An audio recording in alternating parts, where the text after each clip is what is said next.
لكل حود من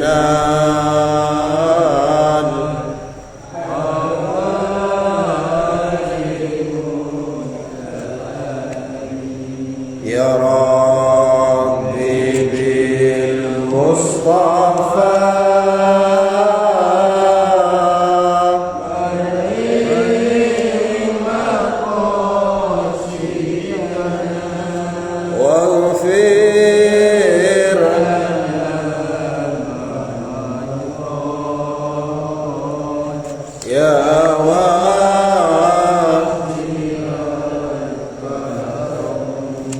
بسم الله الرحمن الرحيم اللهم ارزقنا فهم النبيين وحفظ المرسلين وإلهام الملائكة المقربين اللهم ارزقنا فهم النبيين وحفظ المرسلين وإلهام الملائكة المقربين اللهم ارزقنا فهم النبيين وحفظ المرسلين وإلهام الملائكة المقربين إلى حضرة النبي المصطفى محمد صلى الله عليه وسلم وعلى آله وأصحابه وأولاده وأزواجه وذريته وأهل بيت الكرام ثم إلى جميع أبائنا وجميع مشايخنا وخصوصا الأبي أحمد خالد بن رمل نفع الله به وجعل في الدارين آمين وإلى أنبه من بر منصور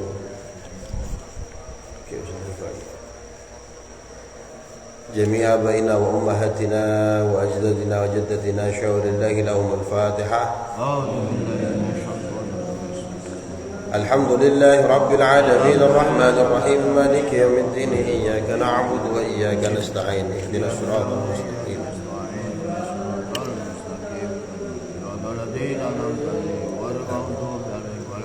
السلام عليكم ورحمة الله وبركاته. Waalaikumsalam. Alhamdulillah, alhamdulillah rabbil alamin wassalatu wassalamu ala asyrafil anbiya wal mursalin amma ba'd.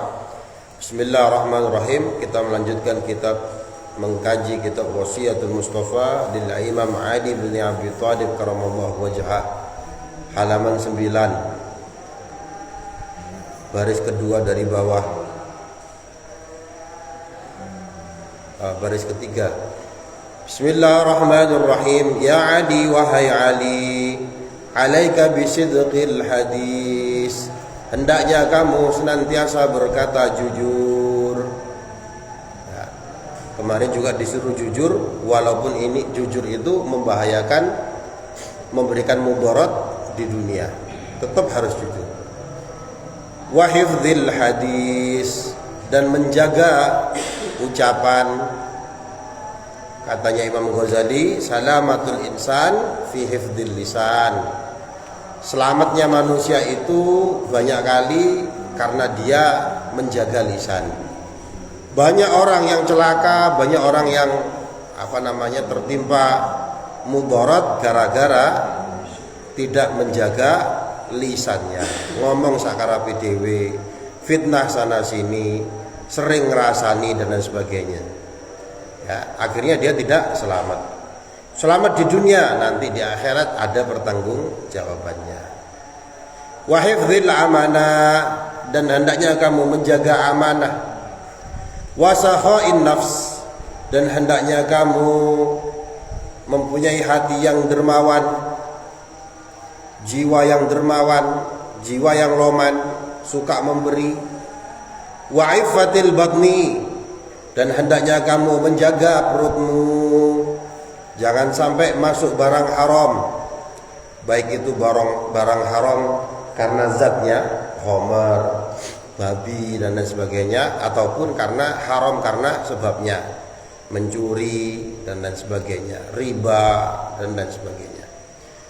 Ya Ali, wahai Ali, katanya Kanjeng Nabi, bi'sas sadiq, sejelek-jeleknya teman, alladzi, itu adalah orang yang yuqassiru, qassara yuqassiru,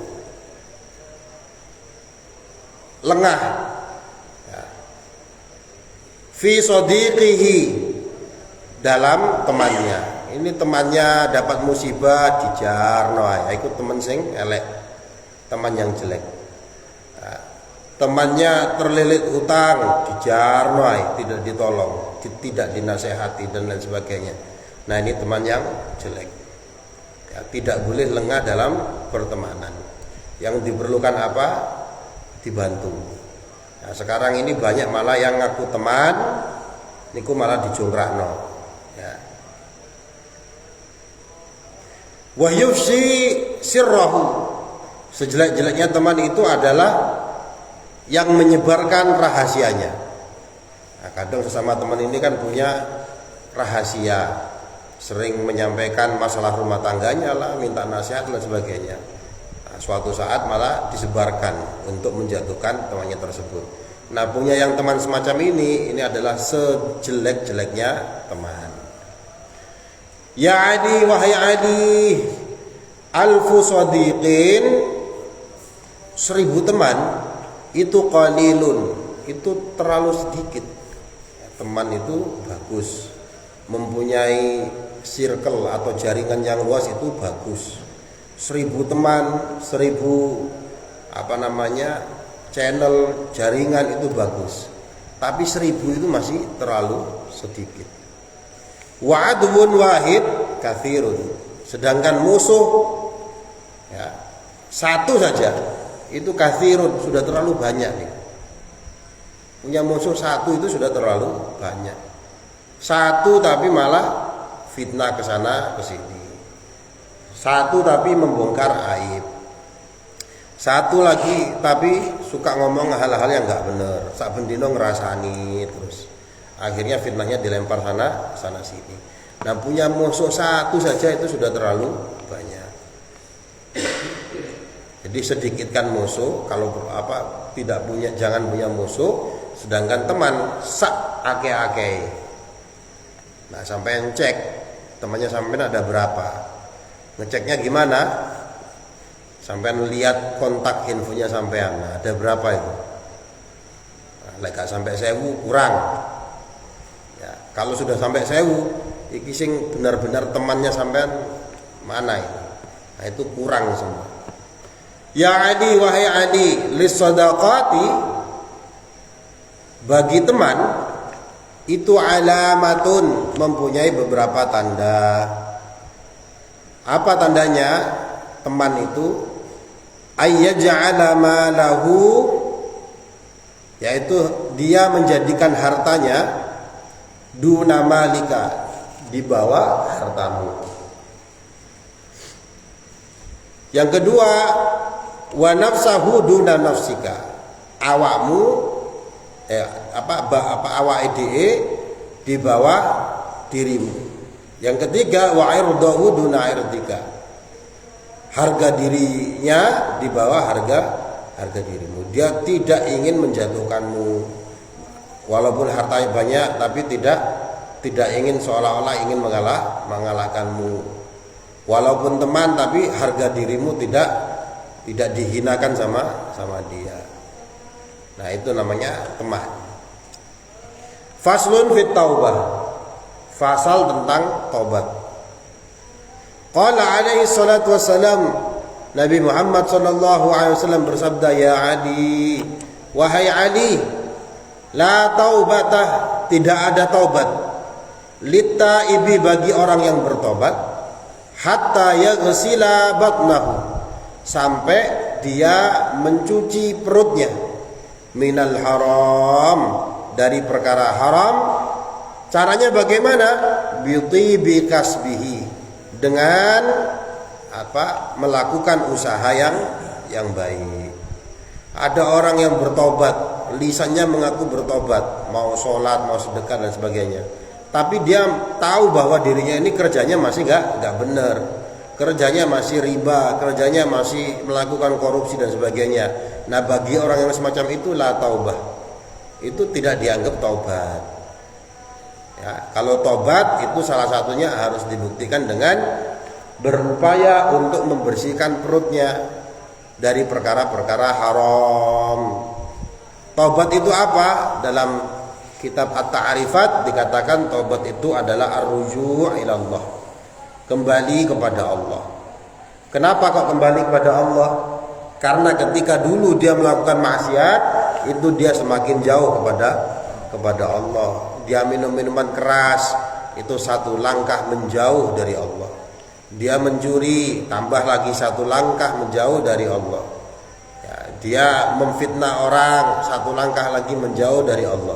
Semakin banyak maksiat yang dilakukan, semakin jauh, semakin jauh, semakin jauh.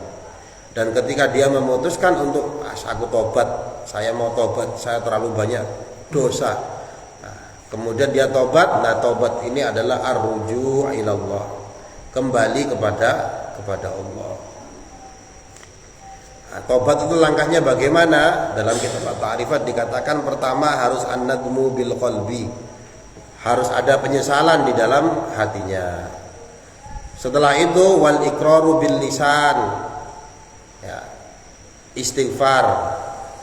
Al istighfaru bil lisan, lisannya beristighfar, astaghfirullahaladzim, dihayati betul, astaghfirullah, saya minta maaf kepada engkau ya Allah, ya. Atau membaca sayyidul istighfar, rajanya istighfar. Kemudian apa? Harus berupaya dalam hatinya betul-betul bertekad tidak akan melakukan kemaksiatan atau perbuatan dosa yang sama. Nah, itu baru yang namanya taubat. Orang kalau sudah taubat, illa man taba wa amana wa amila amalan shaliha fa ulaika yubaddilullahu sayyi'atihim hasanat. Taubatnya diterima, ya, maka fa ulaika yubaddilullahu sayyi'atihim hasanat. Jelek-jeleknya dia dulu ini diganti oleh Allah nilainya dengan telah melakukan kebaikan. Itu orang yang tobat. Ya adi, wahai adi, idza lam yakun, nalikane ora ana sapa al-alim wong alim taqiyan iku takwa. Idza lam yakun al-alim taqiyan, apabila orang alim itu tidak bertakwa. Pinter, alim, tapi dia tidak takut kepada Allah, tidak berupaya melakukan perintah-perintahnya Allah. Dhallat, maka menjadi mau'izatuhu, nasihat-nasihatnya ala qulubin nas, pada hati-hatinya masyarakat, pada hatinya manusia, kama yadhillul qadru ala baydin nu'am, bukan na'am, ya. Nu'am, kama yadhallu, bukan yadhillu, kama yadhallul qadru ala baydin nu'am, seperti tetesan air hujan yang menetes ala baydin nu'am, di atas telur unta, wassafa, atau batu yang licin. Ada orang alim, orang pinter tapi tidak takwa, akhlaknya bejat dan lain sebagainya. Maka ketika dia mengeluarkan nasihat kepada orang-orang, kepada masyarakat, ini tidak meresap di hatinya masyarakat. Seperti air hujan, tetesan air hujan yang menetes di batu yang licin atau telur unta. Apa yang terjadi? Langsung jatuh airnya, sama sekali tidak membekas. Nah, begitu nasihatnya. Nah, ini kalau ada alim tidak berakhlak, tidak bertakwa, rusak. Nah, sedangkan yang bodoh berakhlak misalkan, karena dia berakhlak tapi tidak berilmu, diikuti orang. Nah, padahal dia bodoh, akhirnya bodoh tersesat semua. Jadi yang alim ini harus bertakwa, berakhlak. Yang awam, yang bodoh juga harus berakhlak, toto kromone sing apik dan lain sebagainya. Nah, orang yang alim tapi tidak bertakwa, tidak berakhlak, niki katanya Imam Ghazali namakan ulama su, ulama dunya, ulama yang jelek.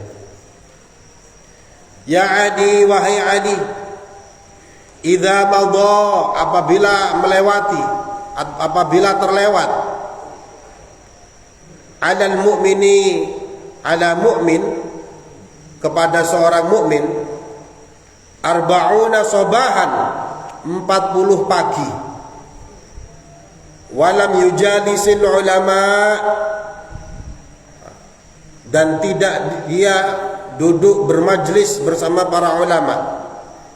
40 hari belas gak pernah kumpul sama ulama. 40 hari belas tidak pernah ngaji. 40 hari belas tidak pernah ikut majelis taklimnya para ulama. Kalau ada orang mukmin semacam itu, apa yang terjadi? Qasa qalbuhu, hatinya menjadi keras, susah dikasih tahu, susah dinasihati dan sebagainya, keras. Wajasara 'alal kabair, dan dia juga orang mukmin tadi itu berani terhadap atau berani melakukan dosa-dosa besar, ya, karena sudah terlalu lama tidak mendengarkan pengajian, tidak mendengarkan wasiat-wasiat, tidak mendengarkan nasihat, tidak baca kitab dan lain sebagainya. Nah, akhirnya dia meremehkan dosa-dosa besar. Li'annal ilma, karena sesungguhnya ilmu itu adalah hayatul qalbi, hidupnya hati. Jadi hati hidup atau mati. Nah, itu salah satu tolak ukurnya diisi ilmu apa tidak nih. Kalau tidak diisi ilmu maka mati hatinya. Hatinya menjadi keras. Makin keras makin mati. Ya Adi, wahai Adi, innallaha la yastahyi, sesungguhnya Allah itu tidak segan. Allah itu tidak malu. Min adzabi ghaniyyin sariqin, untuk memberikan adab, memberikan siksa kepada orang yang kaya, maling di sana. Sudah kaya tapi korupsi, sudah kaya tapi kemaruk, sudah kaya tapi nyolong. Nah, yang model kayak gini Allah tidak segan-segan untuk memberikan azab kepada dia. Allah juga tidak segan memberikan azab kepada siapa? Kepada wa'alimin fasik, kepada ulama, kepada alim, kepada kiai yang fasikin, yang rusak, yang melakukan dosa-dosa besar. Yang model-model kayak gini Allah tidak segan-segan untuk memberikan azab. Ini kebalikannya kemarin ya. Kalau kemarin Allah segan memberikan azab kepada orang yang zikir sebelum fajar, zikir sebelum terbit matahari, zikir sebelum terbenam matahari. Kemarin kan ada kayak gitu nih. Lali jenengan. Ya, man dzakarallah qabla al-fajri wa qabla tulu'i syamsi wa qabla ghurubiha istaha Allahu ayyu'adzibuhu bin nar. Siapa orang yang zikir sebelum fajar, sebelum terbit matahari, sebelum terbenam, Allah enggan, Allah malu kalau Allah menyiksa orang tersebut dengan api neraka. Nah, ini kebalikannya ini. Orang kaya tapi korupsi, wakeh. Contohnya banyak. Pokoknya orang yang punya jabatan, nah ini ujiannya adalah korupsi. Dari proyek-proyeknya besar-besar, proyeknya besar-besar, di situ rawan, uang banyak. Tapi kalau sampai dia terpleset untuk nyolong, untuk korupsi, nah ini Allah tidak segan untuk memberikan azab kepada dia, juga kepada ulama, kepada orang alim, kepada kiai yang fasik, ngerusak. Wallahu a'lam bissawab. Bismillahirrahmanirrahim. Allahumma shalli ala sayyidina Muhammad wa ala sayyidina Muhammad walhamdulillahirabbil alamin. Allahumma ighfir lana dhunubana wa liwalidina warhamhum kama rabbawna shighara. Allahumma inna nas'aluka ilman nafi'a wa rizqan wasi'an halalan thayyiban wa 'amalan shalihan maqbula. Allahumma ij'al akhira kalamina la ilaha illallah Muhammadur Rasulullah. Ya Allah biha, ya Allah biha, ya Allah bi husnil khatimah. Allahumma anzil rahmah wal barakah was sakinah wal mutma'innah was salam wal maghfirah alaina jami'an wa ala jami' ainatina wa ala muassasatina al muawanah. وامرها بجد كثيرا من تلامة تلميذا من أهل العلم وأهل الخير وأهل التقى وأهل الاستقامة وأهل القرآن. اللهم إنا نسألك سلامة في الدين وعافية في الجسد وزيادة في العلم وبركة في الرزق وتوبة قبل الموت ورحمة عند الموت ومغفرة بعد الموت. اللهم هون علينا في سكرات الموت والنجاة من النار والعافية عند الحساب. ربنا لا تزغ قلوبنا بعد إذ هديتنا وهب لنا من لدنك رحمة إنك أنت الوهاب. رب هب لنا الصالحين. ربنا نجنا من القوم الظالمين ربنا آتنا في الدنيا حسنة وفي الآخرة حسنة وقنا عذاب النار سبحان ربك رب العزة عما يصفون والسلام على المرسلين والحمد لله رب العالمين ببركة الفاتحة.